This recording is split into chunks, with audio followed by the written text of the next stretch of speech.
guys, welcome back to another video. My name's Bradbury. I'm here with PiXAPRO today to go over some C-stands. I'm based out of Stockport and work as a commercial portrait and headshot photographer, and we're going to cover how to correctly set up and use C-stands today. Main reason for that is people do it wrong a lot. So I have two C-stands on set, one here, one here. They are essentially the same kind of stand. They have the base, the sections, 50-inch boom arm.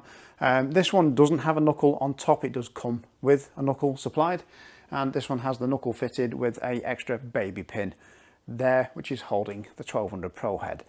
Now, why do we want to learn to use this equipment correctly? Few reasons: safety on set, make sure a light doesn't fall over, hit somebody on the head, and to make sure that we don't damage equipment unnecessarily. You could be renting a studio and using C-stands. You don't want to have to pay an extra bill to fix lights that you broke, so it's worth knowing how to rig these things up correctly. Now, one of these is set right and the other one is set wrong. Which is which? Anyone guess? Answers in the comments below. So let's have a look at the one which is set all wrong first, which is this one. Let's talk about the base first. There are some different bases that you can purchase with C-stands, some of which have a leg, normally the longer front leg, that will raise up for working on steps. Some which are fixed like this, where you can't do that, and variations in between. You can get smaller C-stands, you can get matte black C-stands if you don't like silver. There's loads of different versions. Okay, but if you invest in good ones, they'll outlast you more than likely. So the base here, we can see difference other than the colours of the sandbags. All right, we can see a different placement of them. One's right, one's wrong. That one is spot on, that one is rubbish. Reason is we do not want the sandbag on the rear leg here or the rear leg here, because it's grounded out on the floor. So it's not actually really holding the stand down or the base, it's just sat on the floor. The floor's taking the weight. Where we want it is like on this one here, which is on the front leg. There we go. So that C-stand, that sandbag is now swinging in the wind, and it's actually holding something down. I would generally put it further back towards the center column there. Okay, so if this were to go over, it's not likely to slide off the leg. That it may do if you have it on, let's say, that one there, and this light were to start to go over. You might lose the sandbag off the leg and away it goes. Or it starts to lift, gains momentum, boof, down it goes. Okay, so let's correct this. So we need a sandbag. You have to actually have a sandbag on your stands on the front leg. Great, okay. Another thing wrong with this, if we have a look at the way that this is set up here, I have the section knuckles, okay, these are twisted to further incorrectly set this up, and the tightening part here for the boom arm knuckle all on the same side, whereas on the correct stand here we have the section knuckles down here, which you would work this side of, okay, righty tighty, lefty loosey to tighten them down, and this one opposite, so it should always be on your right side here. So right tight, left loose. Okay, I'll show you the reason for that in a moment. Another thing that we can see different is the weight here, if we were to boom this out, is over the front leg. And this is true of any light stand that you use. The weight really, monoblock head on the light stand, modifier out front, should be over a leg. Not in between two, should be over a leg. That way it takes more for it to actually go over. They can still get blown over, knocked over, but it takes a bit more effort.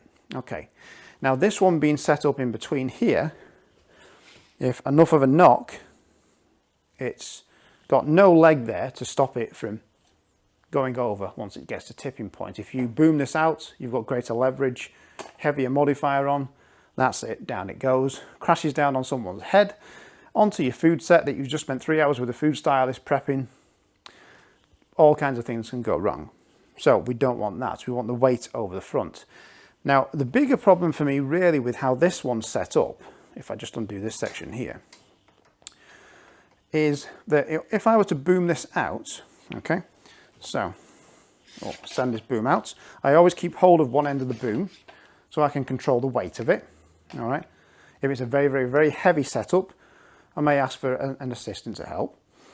Now, 50-inch boom arms weren't really designed to hold lights originally. They're designed for grip equipment, cables, scrims and the like. But they've kind of transitioned into being used for lights when us photographers got hold of these things, but there we are. Now, for me to tighten this boom arm down, I tighten it to the right, but the weight bearing is on the left. So if this gets heavier and heavier and heavier as you load more kit on it, change the modifier, change the light, it will start to undo to the point where it will undo and just spin. So we don't want that, okay? Really, the weight needs to be like this one is. So let me send this one back. Just nip that there. The weight needs to be over the leg, sandbag on the leg, and towards where we tighten the boom arm knuckle. So we'll undo this. Okay, I'm in the habit of putting a foot on a C-stand when I'm adjusting a boom. I can control it with one hand here. Gives me a bit more stability. If it does start to go over, if it turns, if this hasn't been tightened, I can stop it and catch it. There we go. So if this now has more weight put on it, it takes a lot more to turn and it just gets tighter and tighter and tighter. So it will eventually stop itself, whereas that one will just come loose, loose, loose, and it spins. Hits somebody on the head, knocks them out, you have to go to A&E. It's just horrible. So send that one back. Now, another difference is with these two. Okay, we've corrected a lot on this, that's fine. I would really need to spin the boom arm around, change the light to the other side to correct that. Another thing to watch on these as well is this boom arm doesn't have a knuckle on it. So if I take this light off, I'm just using the spigot end of the boom here. Same on both ends. Although you've got a smaller thread on that end, 1/4-20 up top here. Now the flat edge of the spigot, like spigots on light stands, are great for stopping the light from spinning once you've tightened it down. You can mount it on the other side, but if it's smooth, this one's actually kind of ridged, if you will. If it's smooth, the light will just end up turning on the spigot. So you want to make sure you put it onto the flat edge, okay? So pop that back on. There we go. Another thing you may notice is this one here is bare at the end, and this one has this green thing on the end. Tennis ball, basically. And they don't come with these, so don't order a C-stand, get it delivered, and then email PiXAPRO going, where's my tennis ball? You have to buy these yourself.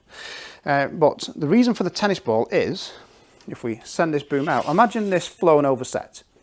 So you've got a fair bit of the boom sticking out here at the back.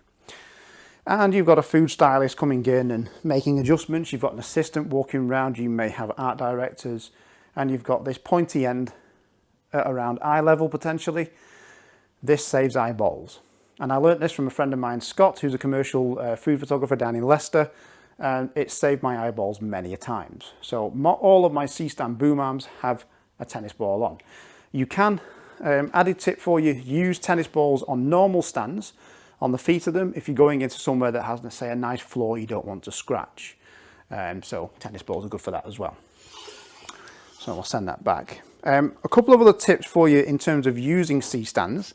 Again, I don't want to go into all of the uses, but we'll touch on one in a moment. When you're working with the sections, so let's say we've got this, I've just taken that back in, haven't I? Right, so we'll boom that back out. Okay, again, tightening down to the right, that's good. Weight over the front leg, great. Sandbag, front leg, winner. When you're adjusting the height of the stand, you can adjust the height of whatever's on the stand, of course, by angling the boom arm. Make sure that you ideally wear gloves. Now, I don't, so yeah, but commercial film sets, you'll see a lot of grip people working with gloves. They're working with hot lights a lot, so that's another reason for that as well. But with these, once you've sent this up, imagine this has a lot of weight on it. And of course, you can clamp cables, run cables down the columns and stands as well. When this has a lot of weight on it, if someone comes along and undoes this, or you undo it and you've not got a good grip, this will come sliding down, okay, and it can actually trap the skin inside the bar here column, or compress. There's no air cushioning, it's a spring, compress down, trap your thumb, your finger. I have done that once before, that was once enough. So make sure you're ready to take the weight, keep your skin and fingers clear, and don't try and hold the weight of a C-stand when you're adjusting it out here. You might think your shoulders and delts are strong, they're not. So make sure you're here, ready to take the weight, get help if you need to. Keep the weight over that front leg, watch for it swinging out, okay? Get it down to where you need it to, and just tighten it up. Doesn't have to be cranked, okay? Otherwise you'll rip threads, or there's a risk of doing that. The threads on these are very good, but there's no need to really crank it. There. So what we'll do with this one is I'm going to send this back here. We'll take the 1200 Pro off, and pop it down there because it's got a flash tube in. I'll take the pin out of this knuckle here. This is a baby pin with flat edges.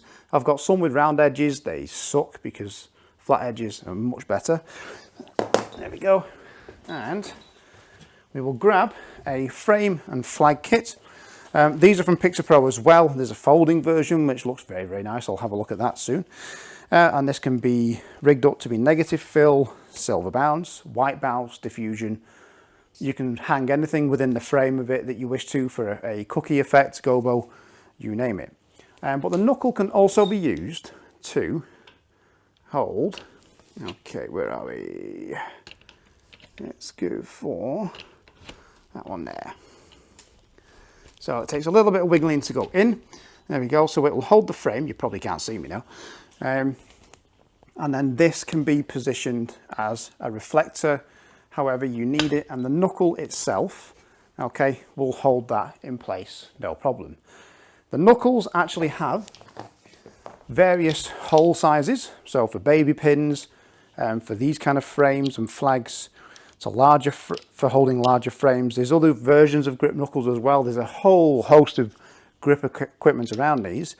The thinner and smaller holes tend to be used for cables. Power cable runs, microphone cable runs, audio cables, fishing lines, say for effects, or if you've got to hang something but you don't want to actually see a wire holding it, safety chains for lights and equipment.